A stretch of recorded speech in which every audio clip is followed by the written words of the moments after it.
지난 시간에 나누었던 말씀 잠깐 한번 생각해 보죠. 우상 숭배가 가득한 곳, 하나님의 복음이 복음의 그 씨앗이 뿌리를 내리는 것이 어쩌면 거의 불가능하게 보이는 곳, 너무 척박한 곳. 그럼에도 불구하고 그곳에 하나님께서 선택하고 부르신 사람들을 통해서 복음의 씨앗이 떨어지게 하셨고, 그리고 교회를 세워가는 하나님의 일들을 이루어 가셨습니다. 하나님의 복음이 베이스 캠프와 같은 역할을 할 수 있는 곳, 그래서 전 세계로 복음이 뻗어나갈 수 있는 그러한 전초 기지와 같은 곳이 될 수 있는 곳, 바울이 너무나 가고 싶었던 곳, 그곳이 로마라고 했습니다. 그 당시 로마라고 하는 그 나라가 우리가 잘 알고 있는 것처럼 전 세계를 지배하고 있을 만큼의 거대한 대제국이었죠. 그래서 바울은 그 로마가 복음화가 된다면은, 그곳에 복음이 들어갈 수만 있다면, 그곳에 복음의 폭발력을 일으킬 수만 있다면은 전 세계로 복음을 뻗어나갈 수 있는 아주 중요한 요충지가 될 수 있을 거라고 하는 확신이 있었다는 거죠. 그래서 하나님 앞에 늘 기도했습니다. 하나님, 나를 로마로 보내주십시오. 내가 로마로 가야겠습니다. 그런데 그렇게 하나님 앞에 열정을 다하고 또 그렇게 복음을 전하고 싶어 했던 그런 간절함들, 그 간절함이 로마를 향하고 싶었던 것이죠. 그런데 그렇게 바울이 하나님의 복음에 애타는 마음을 가질 수 있었던 것은 단지 그의 마음에 불타는 사명감이나 혹은 책임감이나 혹은 그런 의무감 때문이었을까? 아니라는 겁니다. 그 이상이 있었다는 거죠. 예수님께서 자신을 종으로 삼아주신 것에 대한, 하나님의 사도로 부름을 받게 하신 것에 대한 그런 감사 혹은 순종의 의미였느냐? 아니라는 거죠. 물론 그것도 있었지만 그 이상의 것이 있었다는 겁니다. 왜 바울은 그렇게 복음에 미친 사람이 됐을까? 그 이상이 그거 뭘까? 우리는 지난 시간에 우리 한 가지 말씀을 나누었죠. 그게 14절 말씀이었습니다. 헬라인이나 야만인이나 지혜 있는 자나 혹은 어리석은 자나 다 어떤 사람이냐? 나는 그들에게 빚진 자다. 내가 빚진 자다. 복음에 빚을 진 사람이다 라고 하는 그런 신앙 고백이 그의 그 뜨거운 열정을 가지게 했다라는 겁니다. 자, 오늘 이 시간은 이런 복음의 빚진 자라고 하는 이 믿음의 고백이 성경에 나오는 이 바울의 고백만이 아니라 오늘 우리의 고백이 다시 일어났으면 좋겠습니다.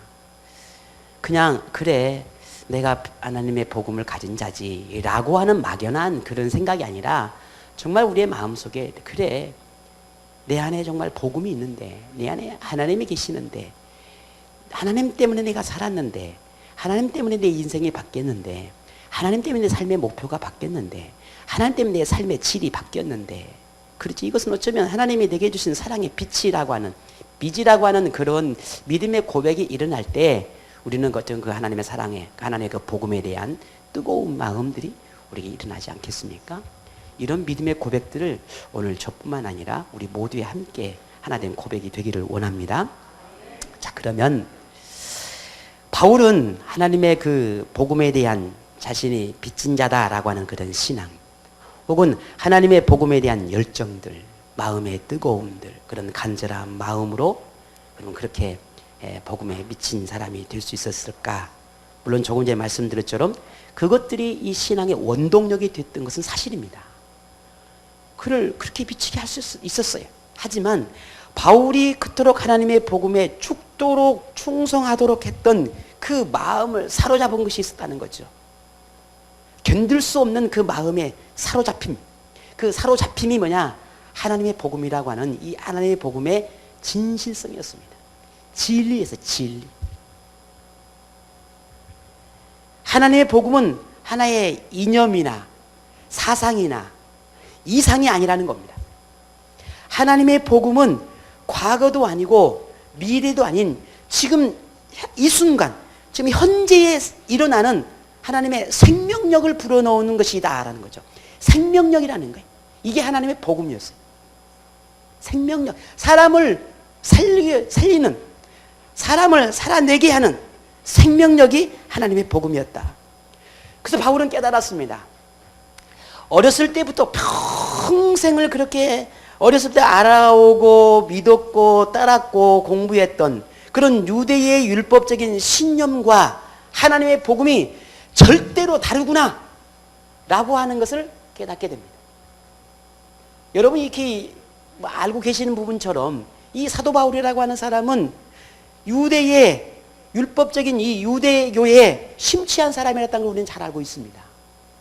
그가 유대인의 그 율법, 유대교에 얼마나 심취했느냐, 그리스도인들을 잡아서 죽이려고 하는 것까지 그걸 너무나 정당하게 너무나 바르게 생각했던 사람이 사도 바울이었습니다.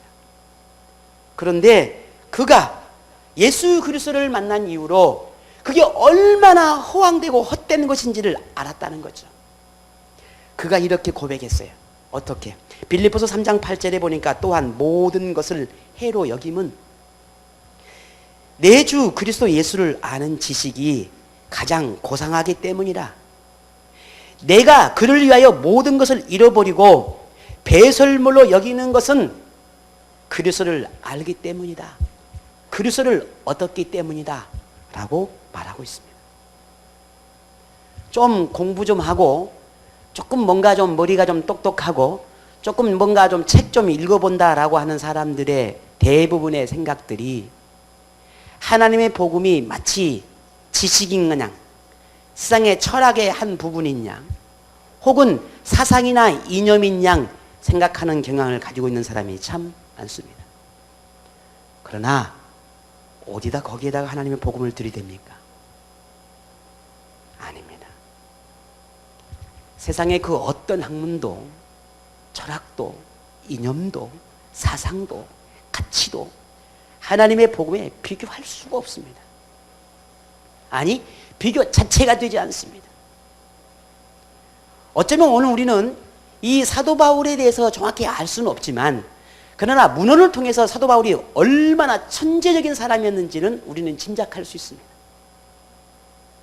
당대의 최고의 철학을 다 관파하고 성경을 관파할 정도로 학식이 뛰어난 사람이었다는 건 우리가 이미 익히 알고 있는 사람들입니다. 그럼에도 불구하고 그가 예수를 만나고 한 가지 결단한 것은, 내가 그동안에 그렇게 믿고 따랐고 최고라고 여겼던 그 유대교의 율법이 아무것도 아니구나. 결국 그가 결론을 내린 것은 하나의 똥과 비슷하다는, 똥과 같다는 거예요. 그것은 아무것도 아니에요. 너무 고상한 표현은 배설물이라고 표현했지만 성경에는 그냥 우리끼리 하는 말 합시다. 뭐라고요? 똥이요, 똥. 똥과 또 비교될 수 없는 것이. 하나님은 고기예요. 그렇게 바울은 하나님의 복음에, 하나님의 그 진리 안에 있는 사람이었습니다.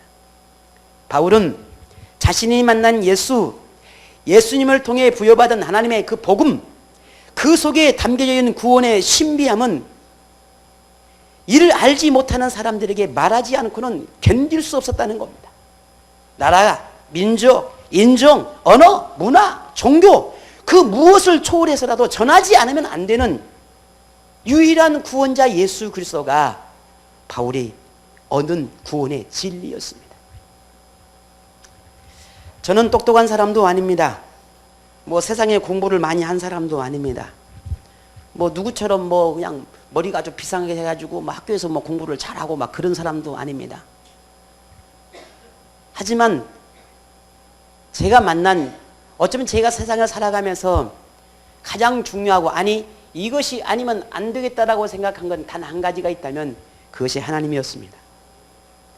하나님이 아니면 이 세상에 그 어떤 진리도 없다라고 생각하는 그런 확신이 제게 있었습니다.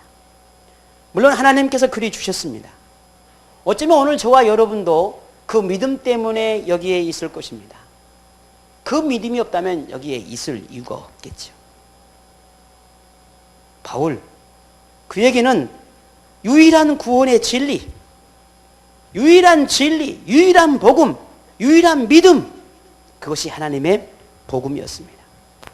그래서 바울은 자신이 그토록 소중하게 여겼던, 진리라고 여겼던, 세상에서 가장 고귀하게 여겼던 그 모든 것들을 다 예수님을 통해서 거짓이라는 것을, 허상이라는 것을 깨닫게 되었다는 겁니다.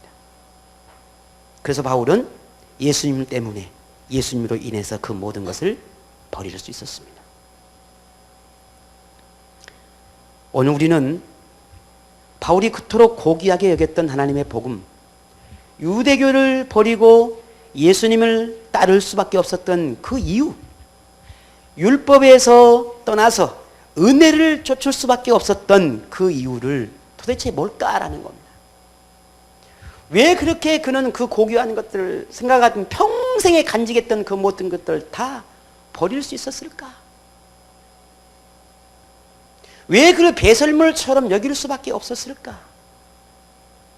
그게 그럼 평생 자기가 잘못된 삶을 살았다는 것을 인정할 수밖에 없는 것인데, 그걸 어떻게 그렇게 과감하게 인정할 수밖에 없었을까? 궁금해요. 궁금하면 얼마요? 500원. 또 그런 소리는 귀에 잘 들어오죠. 또 그런 소리는 너무 귀에 잘 들어와요.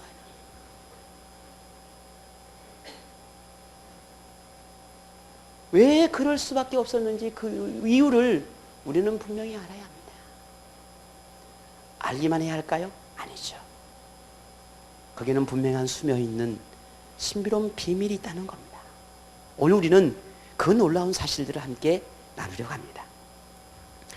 바울은 그렇게 하나님의 복음으로 전도하고 자랑하고 가르치고 하나님의 복음 위에 교회를 세워가는 것을 가장 고귀한 것으로 여기며 평생을 그렇게 죽는 순간까지 그런 삶을 살았습니다. 저는 참 아무것도 아닌데, 이게 그렇게 대단한 것도 아닌데, 기도원에서 기도를 하는데 그 원장 목사님께서 그러는 거죠. 말씀을 하시는 겁니다. 왜 이번에 또 그렇게 금식을 하러 오셨습니까? 뭐가 그렇게 기도할 일이 많으십니까? 요즘은 그런 기도하신 분들이 별로 제가 알기로는 없던데, 목사님 대단하시네요. 그렇지 않습니다. 영적인 다이어트를 좀 해볼까 해서 올라왔습니다. 제가 그랬습니다. 내려오면서 마중을 나오셔서 인사를 하시는데 제가 그랬습니다. 다이어트 잘하고 내려갑니다. 다이어트 잘했습니다. 그게 대단한 거 아니거든요. 하나님이 우리에게 주시는 그 복음의 은혜를 생각하면 그게 뭐 대수라고요. 아무것도 아니라는 거예요. 그냥 겨우 어떻게 하면 하나님의 복음 앞에 살아가고 싶은 그 마음을 조금 그렇게 한번 몸짓 하나 한 건데 왜 그렇게 대단하게 보는지, 그만큼 오늘 우리는 하나님의 복음을 품고 살아가는 그 열정과 뜨거움이 참 없다라는 것입니다. 그 복음을 위해 살고자 하는 사람들이 많지 않다는 게 아닐까 생각이 들어요.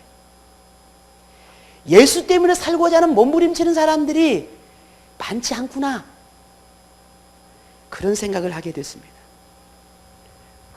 오늘 바울, 오늘 로마서를 기록한 하나님의 선택한 이 바울, 그는 왜 그토록 하나님의 복음에 미칠 수밖에 없었을까?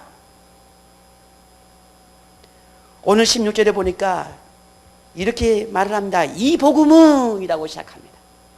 이 복음은 모든 믿는 자에게 구원을 주시는 하나님의 능력이 됩니다. 먼저는 유대인에게요, 그리고 헬라인이로다. 하나님의 복음을 나는 미칠 수밖에 없는 이유는 그 하나님의 복음 안에는 하나님의 능력이 있기 때문이다 라고 고백을 합니다. 하나님의 능력이 뭡니까? 하나님의 능력이라고 하는 것은 구원을 주시는 능력입니다. 사람이 이 초월적인 신적인 존재를 숭배하는 이유가 여러분 뭐라고 생각하십니까? 어떻게 보면 궁극적으로 보게 되면 지금 내가 살아가는 삶의 사람이 살아가는 현재의 고통이나 절망이나 혹은 질병이나 혹은 이 제약으로부터 자신을 좀 자유로움을 얻어서 행복에 이르고 싶은 그런 욕구가 있기 때문입니다. 근데 아무리 내가 몸부림쳐도 그 욕구가 채워지지 않는 거예요. 만약에 초월적인 어떤 힘을 가지고 있는 어떤 존재를 내가 의지하고 그분에게 도움을 구한다면 그분이 내게 그렇게 해줄 거라고 하는 믿음이에요. 그래서 신을 찾는 겁니다. 근데 문제는 뭡니까? 그런데 그런 많은 사람들 가운데 그 신이 누군지를 모르니 갖가지의 우상들을 만들어서 그를 섬기는 거예요. 마치 그 우상을 만든 그 신이 초월적인 신이기를 기대하는 것입니다. 그 신들을 통해서 자신을 만족시켜 줄 거라고 하는 것을 기대해요. 그러나 어떻습니까? 그런 모든 바람과는 전혀 상관없습니다. 왜?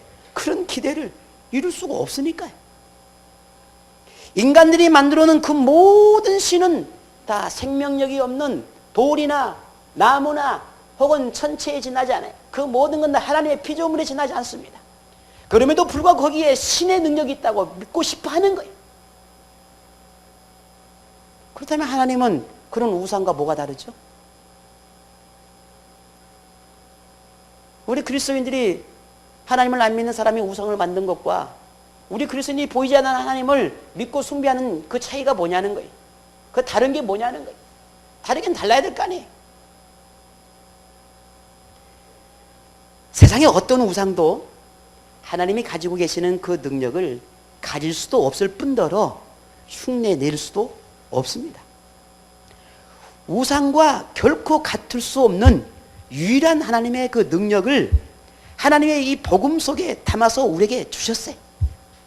하나님이 누구인지, 어떤 분인지, 세상의 우상과 다른 게 무엇인지 그걸 하나님의 복음이라고 하는 이 성경이라고 하는 걸 통해서 우리에게 가르쳐 줬단 말입니다. 그게 뭐죠? 우리 지난 시간에 계속해서 우리가 이야기했습니다. 하나님의 복음 안에는 이 땅에 오신 예수 그리스도, 하나님께서 보내신 예수 그리스도, 구원자로 보내신 예수 그리스도, 오랜 계획 속에서 하나님이 예정하시고 수많은 선지자들을 통해서 말씀하셨던 바로 그 구원자 예수 그리스도, 그분이 이 땅에 오신 것이죠. 그리고 그분이 십자가에 죽으시고 부활하심을 통해서 구원자 되심을 증명해 보이셔 주셨습니다. 인류 역사 속에서 인간으로 존재하셨던 이 하나님의 아들 예수, 이 땅에 그 누구도 하나님의 아들이니 내가 예수니 내가 하나님이라고 말하는 수많은 사람들이 있었지만 그들은 예수가 가지고 있는, 주님이 가지고 있는 그 능력을 행하지 못했습니다. 그러나 오늘 하나님의 복음 안에서 우리에게 주시는 예수 그리스도는 구원자 되심을 증명해 보여주셨습니다. 그리고 지금도 여전히 우리에게 영으로 함께 하십니다. 성경에 기록된 모든 이야기의 주인공, 바로 예수 그리스도, 유일한 성자 하나님, 인간에게 영원한 행복을 줄 수 있는 유일한 분, 그분이 오늘 우리가 믿는 예수 그리스도 하나님입니다. 어디 우상과 다르겠어요? 자, 그러면 이런 하나님의 복음의 능력을 누가 누릴 수 있을까요? 그 유일한 방법을 성경을 통해서 한 가지 말씀합니다. 믿음입니다. 오늘 16절에 보니까 이렇게 말했죠. 이 복음은 모든 믿는 자에게 무엇을? 구원을 주시는 하나님의 능력이 됩니다. 믿으십니까? 누구든지 믿음을 가진 사람이라면 하나님의 구원의 능력을 입게 된다는 겁니다. 자, 그런데 안타까운 것은 이 구원을 주시는 이 하나님의 능력을 믿기보다는 일개 교주로부터 받으려는 그런 구원을, 하나님의 능력, 하나님의 구원을 교주로부터 받으려고 하는 그런 어리석은 집단들이 있다는 걸 우리가 너무 잘 알고 있는 사실이죠. 뭐 늘 말하고 또 말하지만 오늘 또 여러분에게 말씀을 드립니다. 이 땅에 많은 이단들이 있고 사이비들이 있습니다. 오늘 또 지금 순천, 내가 정확한지 어딘지 모르겠어요. 순천 어디서 지금 신천지들이 지금 집단이 모여서 공식적으로 약 500여 명 된다 하는데 그들이 모여서 지금 집회하고 있거든요. 전국 곳곳에서 지금 집회를 하고 있습니다. 왜 그들이 그렇게 미쳐 날뛰는 걸까요? 모르겠어요. 저기 녹화가 돼가지고 나중에 신천지 성도 중에서 우리 교회 이렇게 봐가지고 뭐라 할란지 모르겠지만 그게 사실인데 뭐 어떡할 거예요? 지금도 전국 곳곳에서 집회를 하면서 왜 그 난리를 치나는 거죠? 왜 그들이 그토록 도대체 하는 이유는 무엇을 지키고 싶어서 그리 하냐는 거죠. 왜 그들이 신천지 그들이 왜 그토록 그렇게 전국에서 수천 명, 수만 명들이 모여서 무엇을 위해서 그리 하고 있냐는 거죠. 하나님을 위해서? 복음을 지키기 위해서요? 아니면 성경의 진리라는 것을 말하기 위해서요? 아닙니다. 그들이 주장하는 것을 가만히 보세요. 그 어디에 봐도 진리는 없습니다. 하나님은 없습니다. 복음 없습니다. 그들이 말하고 싶은 것은 오직 교주인 이만희밖에 없습니다. 그들이 지금까지 수십 년을 가르쳐왔던 그 교리가 얼마나 잘못됐는지를 계속 드러나니 그걸 감추려고 있는 것입니다. 그들의 실체가 자꾸만 드러나니 그 실체가 더 드러날까봐 두렵기 때문입니다. 한 가지 예를 들면 신천지가 처음에 만들어졌을 때 이만희가 첫 번째 가장 중요한 교리가 신천지가 14만 4천 명이 다 신도들이 모아지면 이 땅에 새하늘과 새 땅에 신천지가 이루어진다라고 그렇게 가르쳤습니다. 그게 가장 기본 핵심입니다.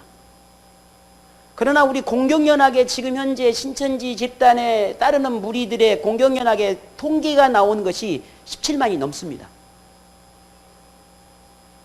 물론 이 숫자도 놀라운 숫자지만 그러면 이 땅에 이미 자기들이 교리를 말한 거라면은 14만이 넘었으니 이 땅에 어떻게 되겠습니까? 하나님의 나라가 임해야 됩니다. 새로운 나라가 임해야 됩니다. 신천지가 임해야 된단 말입니다. 그런데 신천지는 어디 갔습니까? 오히려 이만희는 죽을 날을 기다리고 있는데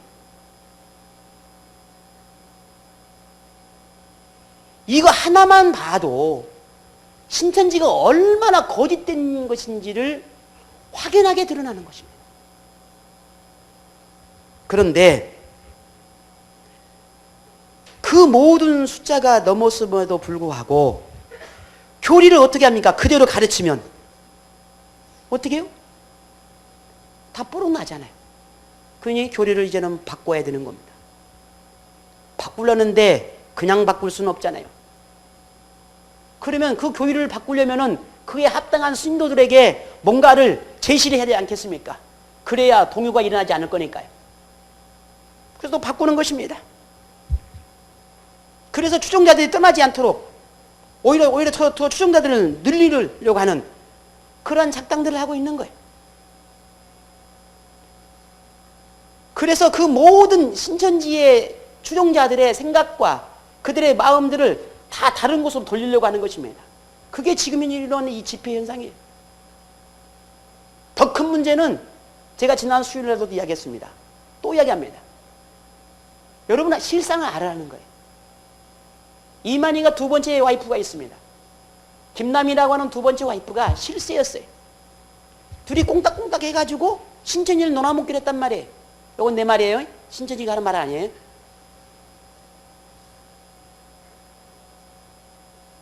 그런데 이거 저 혼자만의 말이 아니라 이미 다 공공연하게 드러난 이야기예요. 이만희가 죽으면 신천지는 김남희 거라고 생각했단 말이에요. 모두가 다 실세였으니까. 근데 문제는 최근에 김남희가 배교를 해버렸어요. 신천지를 탈당을 했단 말입니다. 탈당이라고 그래야 되나? 뭐라 그래야 돼? 요즘 자꾸 누가 저 위에서 어떤 양반이 자꾸 당 이야기를 해서 내가 오늘도 당 이야기를 하네. 뭐라 그래? 배교를 했단 말이에요. 그런데 혼자만 이 김남희 여자분이 그냥 나갔으면 좋은데 신도들을 자꾸 끄집고 나가는 거예요. 나가면서 그냥 나가면 좋잖아요. 근데 뭐라고 나가겠냐면 저 신천지는 내 거야. 저 이만희는 곧 죽어. 늙어가지고. 앞으로 이 신천지는 다 내가 물려받을 거니까 다 내 거야. 라고 나갔단 말이에요. 그리고 쟤네들 지금 다 잘못돼서 교리가 갈수록 이만희가 죽어가니까 교리가 잘못됐단 말이야. 근데 그 원래 교리를 우리는 가르친다. 그리고 자기가 김남희는 지가 원래 그 정통 뭐 신천지라고 주장을 하고 있고 이만희가 오히려 타락했다고 말을 하는 겁니다. 근데 이만희는 뭐라고 말했어요? 뭔 소리요? 네가 신천지에서 나간 네가 배교자잖아. 그 둘이 싸우고 있는 거예요. 그래서 김남희가 나가가지고 새로운 신천지 하나 만들었어요. 뭐라고? 새천지. 그리고 이것이 지금 현재 신천지의 실상이란 말입니다. 그런데 이 사실을 누구만 알고 있는 거예요? 일부만 알고 있는 거예요. 왜? 인터넷에 검색하면 다 나와요. 근데 인터넷 검색하고 그 한 것은 뭐 다, 이 인터넷은 그들에게는 사탄의 도구라고 보는 겁니다. 그는 선악을 알게 하는 나무와 같아요. 그렇죠? 선과 악을 알게 해야 되는 인터넷에 가면 다 알게 되는데 그 선악을 알게 하는 나무와 같은 열매를 먹으면 어떻게 되겠어요? 아담과 하와처럼 타락하게 되는 거예요. 근데 이 신천지 이 추종자들은 절대 인터넷 검색을 못하게 합니다. 왜? 사탄이 유혹하고 있는 거니까. 미치고 환장할 일이요. 혹시 여러분 인터넷 검색해 보세요. 김복신 목사 순천 생명나무 교회 나온가 안 나온가? 나와요 안 나와요? 아 검색 안 해본 사람 몰라. 유튜브에 김복신 목사 쳐보세요. 순천 생명나무 교회 쳐보라고. 나와요 안 나와요? 안 쳐본 사람 몰라. 언제 목사 설교를 한번 2번 들어봤어야지. 한 번만 듣기도 귀찮아 죽겠는데.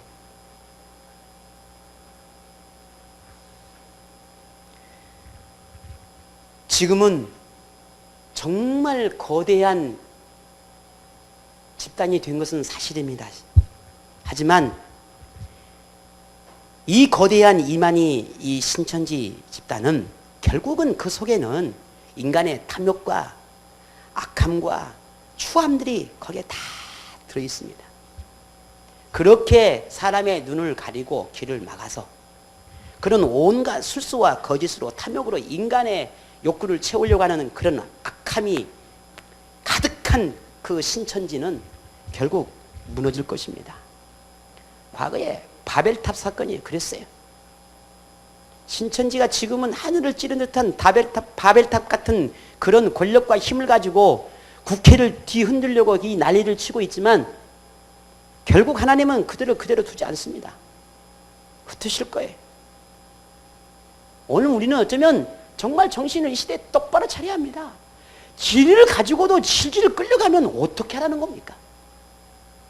죄인인 우리가 믿음의 대상으로 삼을 수 있는 유일한 분은 오직 하나님뿐입니다. 하나님만이 인간의 모든 죄의 문제를 해결할 수 있는 유일한 분이십니다. 이만희가 아니에요. 교주가 아니에요. 어느 날 만약에 제가 여러분에게 저 아니면 여러분의 죄 문제를 해결할 수 없습니다 라고 말씀을 만약에 혹여 제 입에서 나오면요, 여러분 여기 있을 이유가 하등의 이유가 없습니다. 저한테 돌을 던지고 가셔야 돼. 그런다고 돌 던지지는 또 하등의 이유가 없어요. 저는 일개에 납할 수밖에 안 되는 거예요. 하나님만이 복음을 주신 유일한 분이고 하나님만이 경배받을 수 있는 유일한 분이고 하나님만이 진리입니다. 오늘 저와 여러분은 이 놀라운 이 사실을, 이 진리를 믿음으로 고백할 수 있기를 바랍니다. 그래서 그 믿음이 구원을 이루시는 하나님의 능력으로 여러분에게 임하고 영원히 그 은혜가 여러분 가운데 함께 있기를 축복합니다. 하나님의 복음 안에는 구원을 주시는 하나님의 능력도 있지만 또한 한 가지 더 바울이 우리에게 소개하는 하나님의 능력이 있는데 그것은 바로 하나님의 의라는 것이었습니다. 오늘 본문 17절입니다. 마지막 함께 읽어볼까요? 다 같이 시작.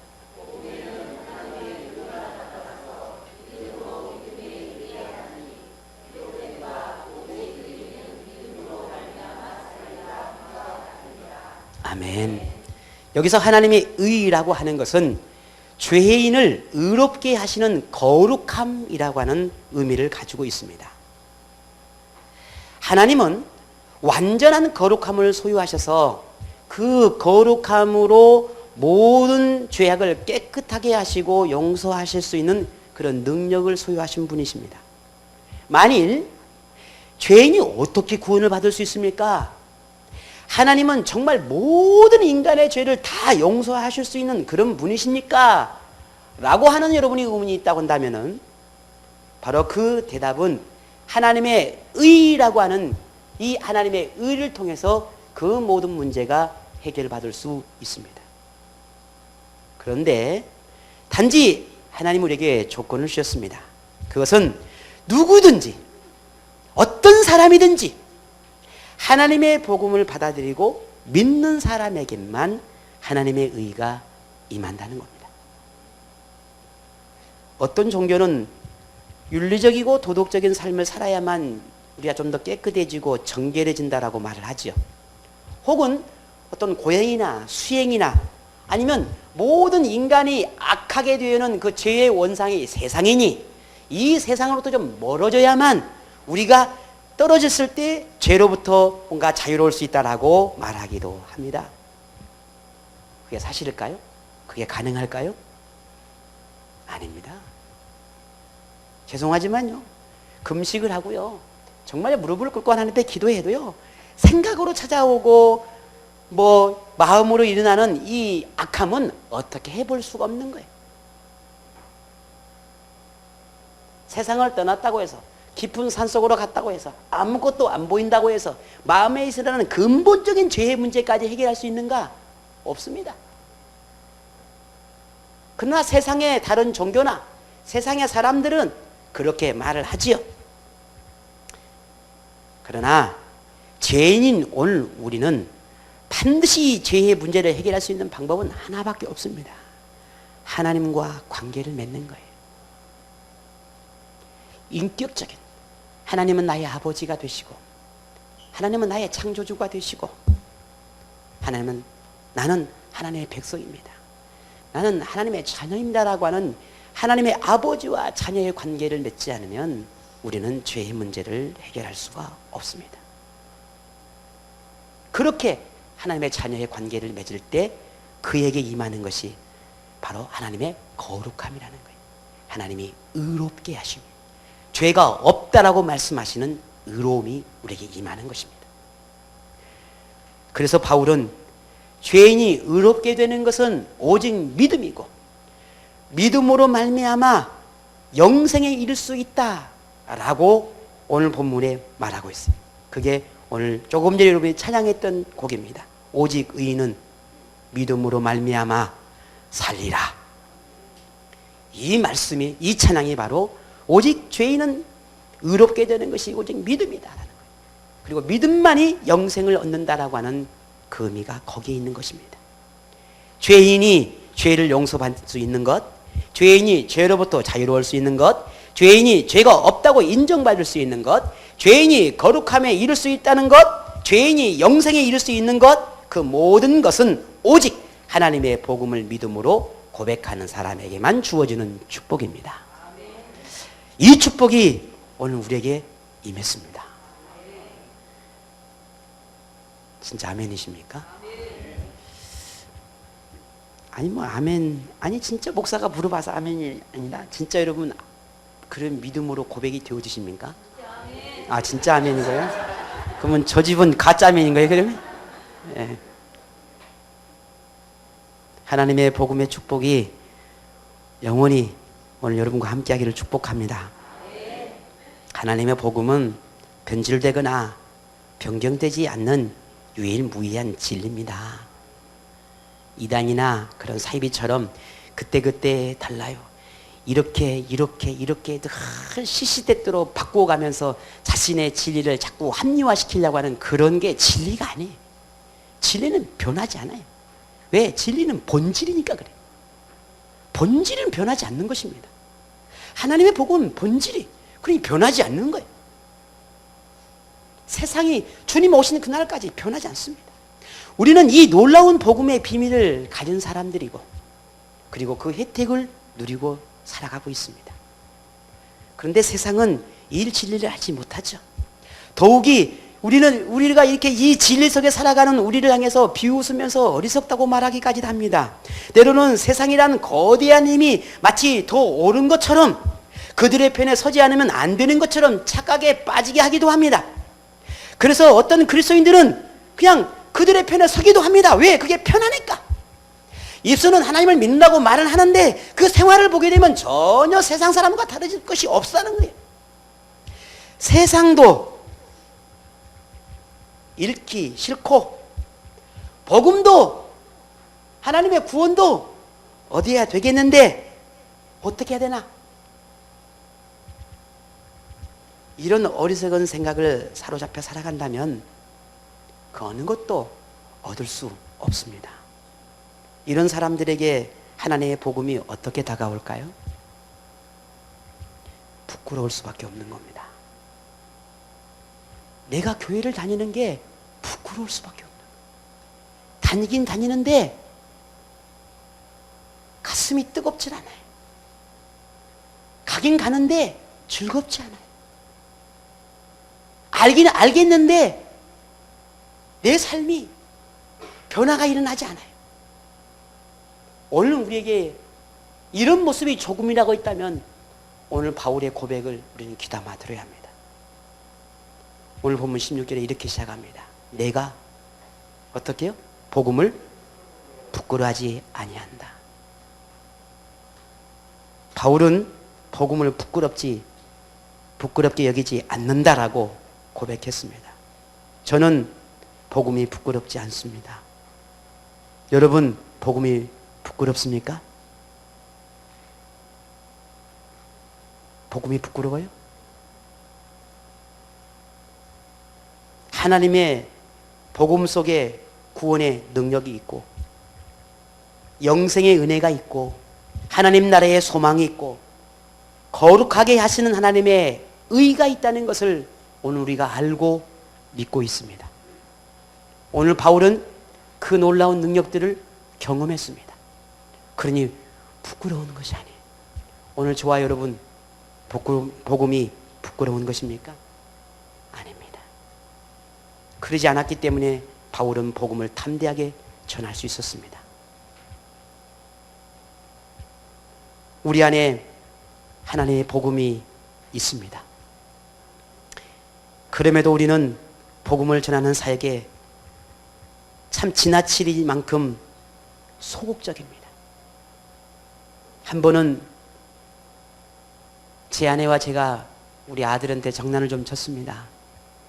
엄마, 오늘은 무슨 수업이 있는데 와야 된다는 거예요. 그래서 제가 그랬습니다. 야, 엄마 저 추리닝 바지 입고 가야 되겠다.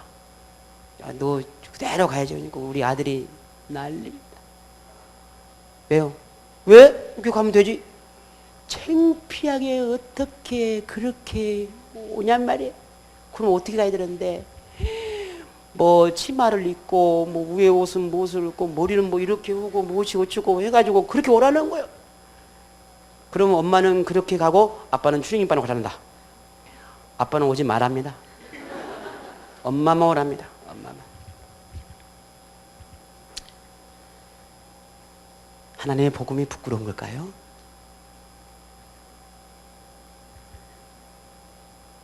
하나님의 복음이 부끄러워서 우리는 말할 수 없는 걸까요? 아니라면 복음 안에 살아가는 우리의 모습이 은혜롭지 못해서 복음 전하는 것이 부끄러운 걸까요? 만일 여러분이 후자라고 한다면은 그런 우리를 여전히 사랑하시는 하나님의 그 사랑이 얼마나 위대합니까? 그런 오늘 아름답지 못한 그런 모습을 살아가고 냄새나는 삶을 살아가는 오늘 우리를 조금도 미워하지 않고 사랑하시는 하나님의 그 위대한 사랑이 얼마나 놀랍습니까?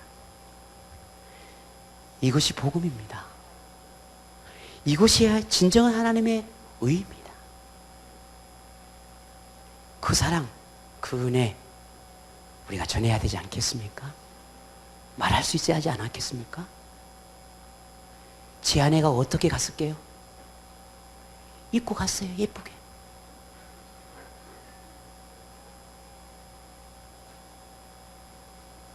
아마 모르긴 몰라도 그랬을 거예요. 저 엄마 보면서 막 좋아가지고 막 했을 거란 말이에요. 여러분, 나를 나되게 만드신 하나님의 그 놀라우신 그 사랑을 우리 안에 있는데 왜 복음이 부끄럽습니까? 왜 말할 수 없습니까? 오늘 내 안에 있는 이 복음, 죄인에게 영생을 주시는 유일한 분 하나님, 하나님의 그 거룩함이 우리의 죄악을 다 씻어주시고 의롭게 하실 수 있는 그 능력의 하나님을 오늘 우리는 믿습니다. 오직 믿음으로 구원에 이르며 믿음만이 영생에 이를 수 있다는 것을 오늘 우리는 믿습니다. 하나님의 복음만이 완전한 사랑이요, 완전한 은혜를 보여주시는 완전한 진리라는 사실을 오늘 우리는 믿습니다. 이 놀라운 진리를 믿는 것이 우리는 결코 부끄러운 일이 아닙니다. 이 진리를 진정으로 우리는 말할 수 있을 때 오히려 그것이 부끄럽지 않는 것입니다. 오늘 이제 우리 말할 수 있기를 원합니다. 주변 사람들에게, 이웃들에게. 하나님은 구원을 주시는 유일한 분이십니다. 죄를 용서받고 영생에 이를 수 있는 길은 예수님을 믿는 것이 유일합니다. 믿음은 모든 사람들에게 열려 있습니다. 라고 우리는 말할 수 있어야 하겠다는 겁니다. 여러분, 이제 우리는 다시 세상으로 돌아가야 합니다. 우리가 머무는 모든 자리에서 하나님의 복음을 자랑스럽게 드러내는 우리 그리스도인 삶이 일어나기를 원합니다. 우리의 모든 언행심사가 말하는 것들이, 내가 살아가는 모든 삶의 모습들이 좀 품에 있는 그리스도인다운 그런 모습들을 갖는 오늘 여러분이 되시기를 바랍니다. 은혜로운 말들, 칭찬의 말들, 긍정의 말들, 높이는 말들, 좋은 말들, 분노하고 화를 내는 것보다 인내하고 참을 수 있는 말들, 그리고 그 사람을 높여주는 말들이, 존중하고 존귀하는 말들이, 행동들이, 삶들이 오늘 우리 안에 일어나기를 부탁을 드립니다. 우리가 그들에게 하나님을 보일 수 있는 것은 천마디 아름다운 말이 아닙니다. 우리의 아름다운 말 한마디가, 우리가 선한 모습, 그 한 번의 모습이 어쩌면 그들에게 하나님의 보여줄 수 있는 길이, 문이 될런지도 모릅니다. 오늘 저와 여러분, 영생을 얻는 그 기쁨, 우리를 살아 숨쉬게 하는 그 하나님의 복음, 여러분 그 가슴에 품고 우리가 살아가는 모든 삶이 조금 어렵고 힘들지라도 그 세상 살이 속에서 여러분 승리하는 삶이 살아가기를 주의 이름으로 축복합니다.